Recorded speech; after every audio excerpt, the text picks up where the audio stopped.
બનાસકાંઠામાં ઠાકોર સમાજના બંધારણને લઈને વિવાદ ઉભો થયો છે। જાબડિયામાં ઠાકોર સમાજના બંધારણના નિયમોનું ઉલ્લંઘન થયું હોય તેવો વિડીયો સામે આવ્યો છે। એક તરફ ડીજેને વરઘોડા કાઢવાની ના પાડવામાં આવી હતી અને બીજી તરફ જાબડિયામાં ડીજે લઈને ગામમાં વરઘોડો કાઢ્યો હતો। સિંગર ગબ્બર ઠાકોરના કાકાના ઘરે દીકરાના લગ્ન હતા અને ગબ્બર ઠાકોર સહિત ઠાકોર સમાજના અનેક લોકો પણ આ વરઘોડામાં હાજર રહ્યા હતા।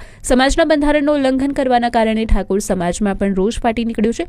સિંગર ગબ્બર ઠાકોરને લઈને સોશિયલ મીડિયા પર પોસ્ટ પણ વાયરલ થઈ છે, જેમાં સમાજ બહાર કરેલ છે તેમને સપોર્ટ ન કરવો જેવી માહિતી શેર કરવામાં આવી છે। હાલમાં સોશિયલ મીડિયામાં ચાલી રહ્યું છે કે ગબ્બર ઠાકોરે અને અર્જુન ઠાકોરે જે આપણે ઠાકોર સમાજમાં જે બંધારણ થયું હતું એમનો નિયમનું ઉલ્લંઘન કર્યું છે। તો મિત્રો તમે બધા જે આપણે જે 16 નિયમોનું બંધારણ થયું છે એમની પોસ્ટ હું તમને આ વિડીયોમાં મૂકું છું, તમે બધા વાંચી લેજો। આપણે 16 જે નિયમ બનાવ્યા એમાંથી એક પણ નિયમનું આપણે ઉલ્લંઘન નથી કર્યું।